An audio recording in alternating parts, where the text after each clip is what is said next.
Shalom saudaraku, apa kabar saudara? Puji Tuhan, saya percaya Tuhan melawat saudara, membela saudara, memelihara saudara, menjagai saudara. Dan saudara, hari ini kita akan belajar firman Tuhan, dan biarlah renungan kita pada saat ini jadi berkat dan ada message khusus dari Bapa di sorga buat kita semua. Di dalam nama Tuhan Yesus, Bapa berkuasalah rohmu atas kami, dan kami mau kuasa itu bekerja, mencelikkan mata rohani kami, supaya kami mengerti betul apa yang Tuhan mau, apa yang Tuhan kehendaki, apa yang Tuhan inginkan terjadi dalam hidup kami sekarang dan sampai selama-lamanya. Berbicaralah Tuhan, berkatilah kami, dalam nama Tuhan Yesus. Haleluya, haleluya, haleluya. Amin, amin, amin, amin, amin. Nah, saudaraku, hari ini saya akan berbicara tentang berbuah banyak. Saudara, ini adalah kehendak Allah buat kita semua, dan saya percaya saudara pasti mau diberkati Tuhan. Dan kalau saudara mau diberkati Tuhan, pasti saudara mau berbuah banyak. Nah, mari kita lihat apa kata Tuhan tentang berbuah banyak ini. Kita ambil dari kitab Yohanes pasal ke-15, ayat yang pertama, kedua, kelima, dan ke-8.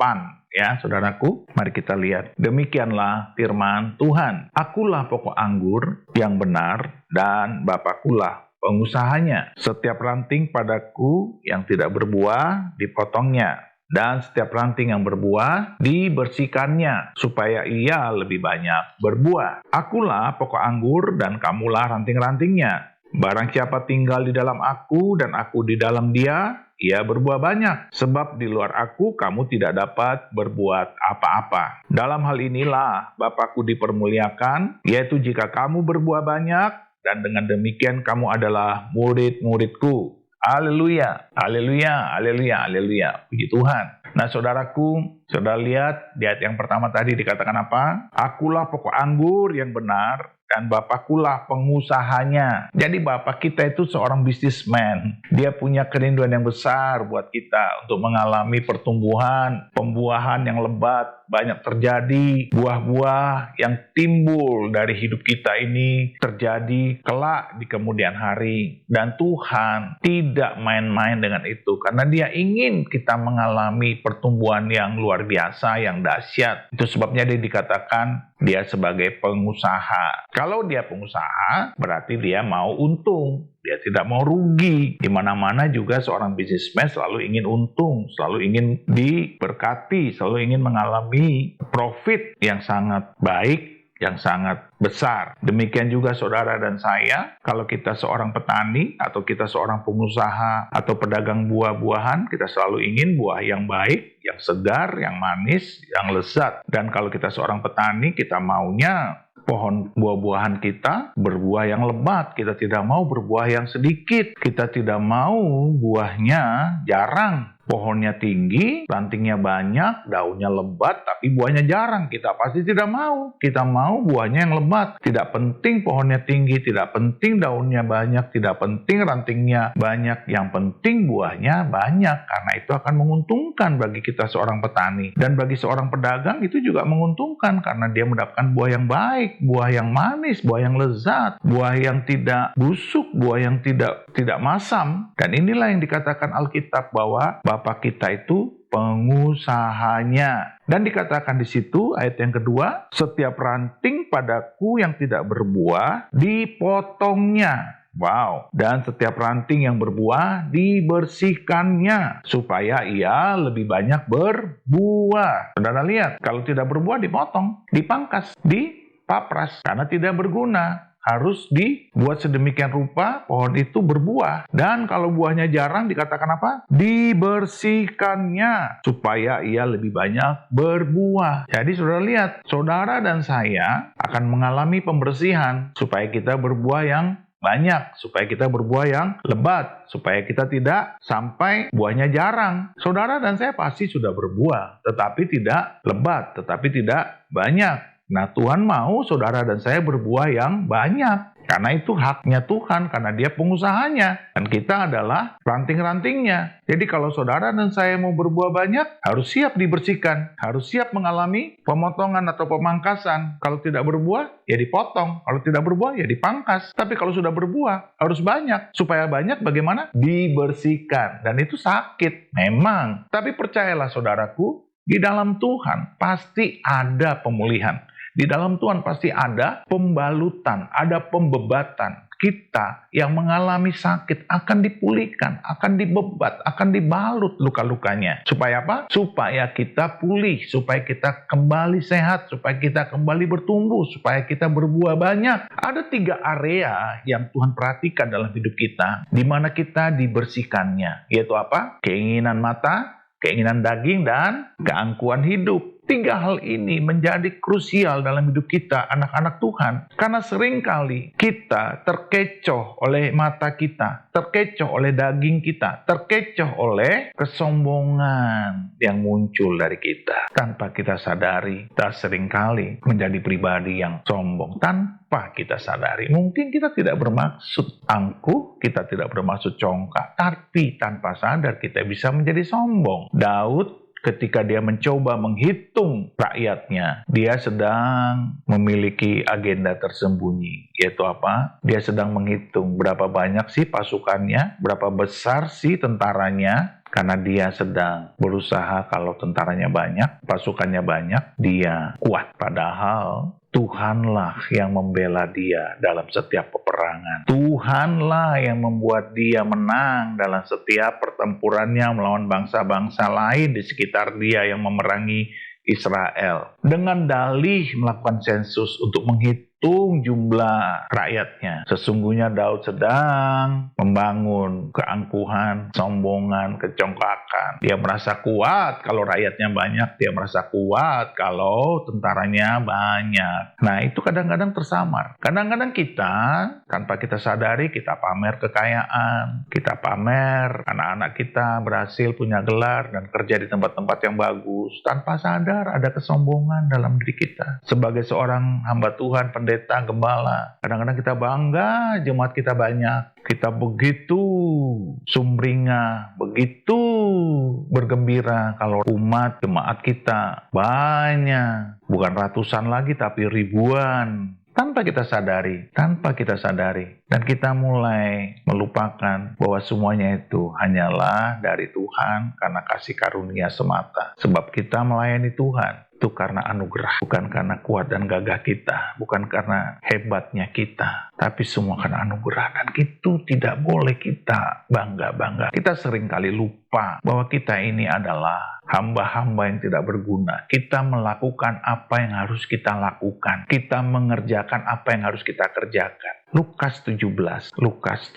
Kita mengerjakan apa yang harus kita lakukan. Kita adalah hamba-hamba yang tidak berguna. Jadi ketika kita begitu bangga dengan jemaat kita yang banyak, hati-hati saudara. Saya senang dengan seorang pendeta yang terkenal dengan bukunya Driven Purpose Life, yaitu Rick Warren. Dia berkata apa? Rick Warren berkata apa? Dia tidak pusing, dia tidak bangga dengan jemaatnya yang banyak. Tapi dia bangga ketika orang-orang itu hidupnya diubahkan Tuhan. Keren saudara. Saya setuju dengan itu. Saya aminkan dalam hidup saya, dalam pelayanan saya, dalam pengembalaan. Kita harus bangga ketika jemaat kita, umat Tuhan, diubahkan. Hatinya berpaut kepada Tuhan. Dan mereka layak, dianggap pantas sebagai murid-murid Tuhan. Inilah persoalan hamba-hamba Tuhan. Inilah persoalan gereja, inilah persoalan gembala. Tetapi dalam soal bisnis kita kadang-kadang begitu. Kita bangga pabrik kita besar. Kita bangga keuntungannya banyak. Kita bangga pegawai kita, buruh kita banyak. Kita bangga. Kita memberikan kontribusi besar. Kita membayar pajak yang besar bagi negara. Tapi saudara ingat, semuanya itu milik Tuhan. Tuhanlah yang memberikan kemurahan kepada kita, kemudahan kepada kita, anugerah kepada kita.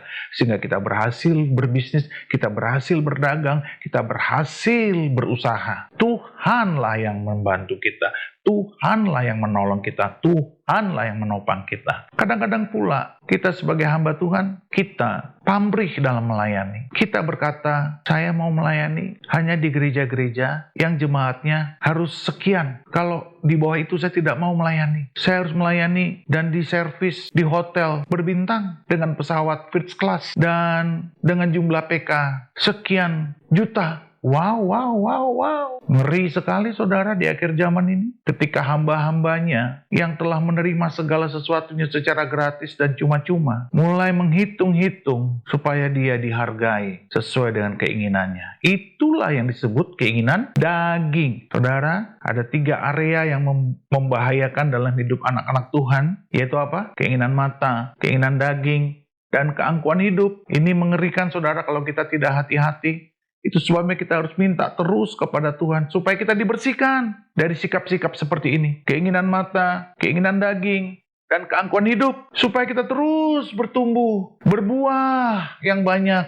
Dan buah kita itu lebat. Tidak penting pohonnya tinggi, tidak penting pabriknya besar, tidak penting gerejanya besar. Yang penting adalah buahnya banyak. Maksudnya apa? Jemaatnya bertobat, jemaatnya lahir baru, jemaatnya diubahkan, jemaatnya punya kasih mula-mula kepada Tuhan. Dan pabriknya menghasilkan keuntungan yang besar. Walaupun kecil, walaupun biasa-biasa saja, walaupun tidak besar. Tetapi kita memberkati banyak orang dengan bekerja di tempat kita. Dan sejahtera pegawainya, sejahtera karyawannya. Mereka hidup berkecukupan, keluarganya sehat, keluarganya dapat sekolah, dapat berpendidikan yang baik. Dan keluarga itu mengalami kedamaian sejahtera. Buat apa? Pohonnya tinggi, rantingnya banyak, buahnya jarang. Jadi berbuah yang banyak itu maksudnya Tuhan adalah kualitas rohaninya bagus, kualitas pelayanannya bagus, kualitas bisnisnya bagus, kualitas perusahaannya bagus. Bukan hanya kuantitas, tapi juga kualitas. Saudara lihat, keinginan mata, keinginan daging, keangkuhan hidup. Banyak ibu-ibu sekarang ini matanya tidak bertobat. Rindu punya tas bermerek, pakaian bermerek, sepatu bermerek. Pria-pria hobinya memelihara barang-barang mahal, motor, mobil, mahal-mahal. Bukannya tidak boleh, tapi ingat saudaraku, semuanya diperbolehkan, tapi tidak semuanya berguna. Keinginan mata, keinginan daging, keangkuhan hidup, itu sekarang sedang menjalar di muka bumi, menyeruak di muka bumi, berkeriapan di muka bumi. Dan kita bangga dengan hedonisme ini. Kita serba ingin, kita serba mau, kita serba tergiur. Dan pencobaan itu disediakan oleh iblis. Dan kita mengambilnya. Hati-hati saudaraku, itu akan dibersihkan oleh Tuhan. Dibersihkan supaya kita berbuah yang banyak. Karena Tuhan ingin pohonnya berbuah lebat. Jadi yang pertama apa? Untuk berbuah banyak, kita dibersihkan. Dan yang dibersihkan apa? Keinginan mata, keinginan daging, dan keangkuhan hidup. Dan yang berikutnya, mari kita lihat di ayat yang kelima. Demikianlah firman Tuhan. Akulah pokok anggur, dan kamulah ranting-rantingnya. Barang siapa tinggal di dalam aku, dan aku di dalam dia, ia berbuah banyak, sebab di luar aku, kamu tidak dapat berbuat apa-apa. Saudara lihat, untuk berbuah yang banyak, saudara dan saya harus tinggal di dalam Tuhan. Maksudnya apa? Saudara dan saya harus melekat erat di dalam Tuhan. Kita melekat dalam firman, kita melekat dalam keintiman bersama Roh Kudus. Kita suka berdoa, memuji, menyembah Tuhan. Kita selalu berhubungan dengan Tuhan. Kasih Tuhan tinggal di dalam kita. Hidup kita tergantung kepada Tuhan. Iman kita, percaya kita, satu-satunya hanya kepada Tuhan. Apapun yang terjadi, kita tetap percaya, beriman kepada Tuhan. Ada pengharapan yang besar dalam hidup kita bahwa Tuhan akan menolong kita. Tuhan akan membela kita. Tuhan pasti menyembuhkan kita. Tuhan pasti memberkati kita. Tuhan pasti menjagai kita. Dia tidak pernah meninggalkan kita. Itu yang terjadi. Ada iman, pengharapan, dan kasih ketika kita melekat sama Tuhan. Firman-Nya tinggal di dalam kita. Dan kita melakukan kebenaran firman Tuhan itu secara penuh, secara utuh. Tidak pernah membantah, tidak pernah mendelay, tidak pernah menolak. Saudara lihat perempuan Samaria, sekali mendengar firman Tuhan, dia langsung bertobat. Keren, sangat keren. Yohanes 4, saudara baca. Ketika itu perempuan Samaria berbicara dengan Tuhan Yesus di sumur Yakub. Perempuan Samaria itu sedang hidup tidak benar. Perempuan Samaria itu sudah 5 kali menikah. Dan sekarang dengan pria yang ke-6, dia belum menikah, tapi sudah 7-Eleven, sudah kumpul kebo. Ketika dia minta kepada Tuhan, Tuhan berikanlah aku air itu, air kehidupan itu, supaya aku tidak perlu lagi datang kemari menimba air di sumur ini. Perempuan Samaria ini tidak tahu apa yang dia minta, karena dia berpikir air itu adalah air yang sama dengan air sumur itu. Kalau diberikan kepada dia, maka air itu selalu ada pada dia dan dia tidak perlu menimba lagi. Tetapi Tuhan sedang berbicara tentang apa? Air hidup, air kehidupan, yaitu Roh Kudus. Lalu Tuhan menawarkan, Tuhan hanya berkata begini, pergilah, panggillah suamimu, dan datanglah kemari. Saudara lihat, perempuan ini ketika ditawarkan itu, langsung jujur berkata, Tuhan, yang ada padaku bukan suamiku. Benar katamu itu, yang ada padamu bukan suamimu. Engkau telah 5 kali menikah, engkau telah 5 kali kawin, dan yang ada padamu sekarang bukan suamimu. Ketika Tuhan bersabda sekali saja, langsung perempuan itu bertobat. Langsung perempuan itu jujur berkata bahwa dia belum bersuami, dia sedang kumpul kebo. Wow, berapa banyak kita sudah sering mendengar khotbah, mendengar firman, bahkan kita menjadi hamba Tuhan, pelayan Tuhan. Sulit sekali kita bertobat karena kita banyak sekali berbantah-bantahan, kita membuat alibi, membuat alasan. Yang selalu saja kita seperti Adam dan Hawa. Ketika Adam dan Hawa jatuh ke dalam dosa, dia berkata apa? Adam bilang, perempuan yang kau tempatkan di samping aku, itulah yang membujuk aku. Adam gak jujur ngomong, iya Tuhan aku salah, iya Bapa aku salah, iya Allah aku salah. No, dia bersembunyi di balik kambing hitamkan Hawa. Perempuan yang kau tempatkan di sampingku. Wow. Jadi seolah-olah dia juga menyalahkan Tuhan. Perempuan yang kau tempatkan di sampingku tidak jujur. Hawa juga demikian. Ketika dia ditanyai, dia bilang apa? Iblis ular itu yang menipu aku. Kenapa dia tidak jujur? Ya, Bapakku yang salah. Aku minta ampun, kasihanilah aku, ampunilah aku. Perempuan Samaria ini melakukan hal yang benar. Yang ada padaku bukanlah suamiku. Saudara lihat, kejujuran itu adalah awal pembersihan, awal pertobatan. Ketika perempuan Samaria ini dibersihkan oleh Tuhan, mata rohaninya menjadi celik dan dia bersaksi. Seluruh kota Sikar, seluruh kota Sikem itu, hari itu juga bertobat. Karena kesaksian si perempuan Samaria yang punya aib 7-Eleven kumpul kebo ini. Dan dia mengubahkan wajah kota itu menjadi kota yang diberkati. Karena pada hari itu lawatan Tuhan langsung terjadi. Dan pertobatan seketika itu menjadi bukti bahwa perempuan Samaria ini langsung berbuah banyak karena dia dibersihkan oleh Tuhan. Dan dia mau, dia rela, dia jujur. Dan dia sungguh-sungguh bertobat. Berapa banyak kita sudah mendengar firman Tuhan begitu keras, begitu menegur, tapi kita tidak bertobat. Kita tidak mau. Kita masih berdalih, kita masih punya alasan, kita masih punya alibi. Roh, spirit yang dari Adam dan Hawa itu masih ada pada kita untuk tidak jujur, untuk tidak sungguh-sungguh, untuk tidak segera mengaku dan bertobat. Perempuan Samaria ini menjadi contoh luar biasa buat kita. Dia juga adalah orang yang harus dibebaskan, harus diselamatkan, harus ditebus. Saudara lihat, hari itu orang-orang Samaria yang ada di kota Sikar, di kota Sikem itu, minta Yesus tinggal di situ 2 hari. Dan selama 2 hari Tuhan mengajar di situ. Dan penuhlah orang dengan berkat dari Tuhan. Kan hari itu, selama 2 hari, kota Sikar, kota Sikem itu dilawat Tuhan.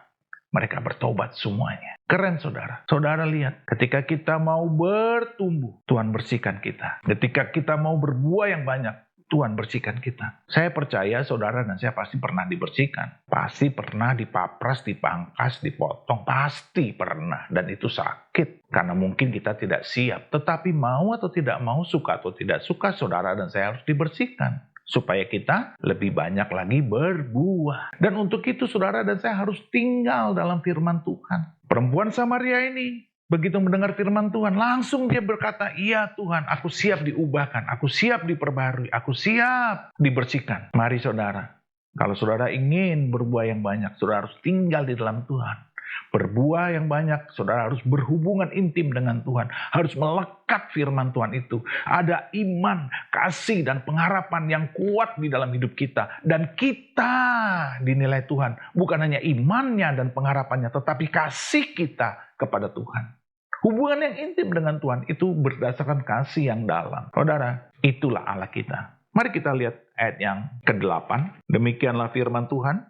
Dalam hal inilah Bapakku dipermuliakan, yaitu jika kamu berbuah banyak. Dan dengan demikian kamu adalah murid-muridku. Wow, haleluya. Jadi saudara, ketika saudara dan saya berbuah banyak, saudara dan saya disebut murid-murid Tuhan. Tetapi ketika saudara dan saya tidak berbuah banyak, kita tidak disebut murid-murid Tuhan.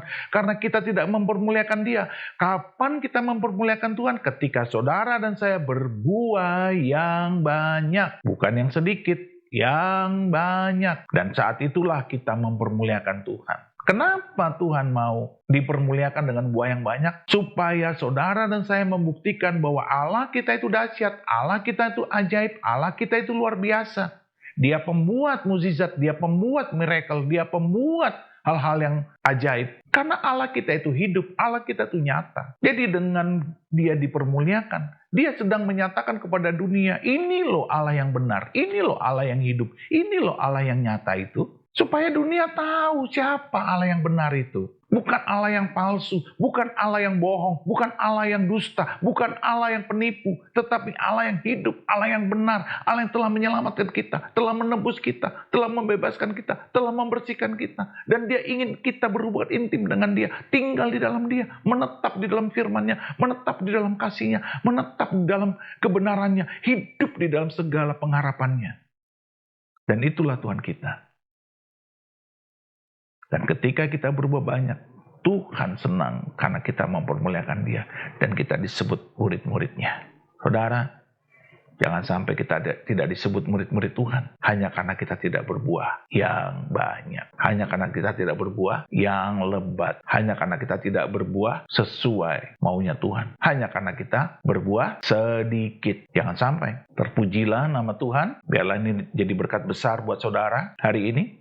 Dan saya rindu saudara dan saya bertumbuh, berbuah, dan buah kita itu lebat. Saya berdoa di dalam nama Yesus, Tuhan, aku menghentikan segala pekerjaan iblis yang membuat anak-anak-Mu tidak bertumbuh, bahkan tidak berbuah. Kalaupun berbuah yang sedikit, kami hentikan pekerjaan iblis itu. Dan biarlah kuasa Roh Kudus bekerja di dalam diri anak-anak-Mu, sehingga mata hati, mata rohani anak-anak-Mu celik, dan mereka siap untuk berbuah yang banyak, berbuah yang lebat. Di dalam nama Yesus diberkatilah engkau semua, saudara-saudaraku, kekasih-kekasih Tuhan, jadilah pulih, jadilah sehat, jadilah sembuh. Di dalam nama Yesus, bebaslah engkau dari segala yang jahat, dan hiduplah di dalam kebenaran firman Tuhan.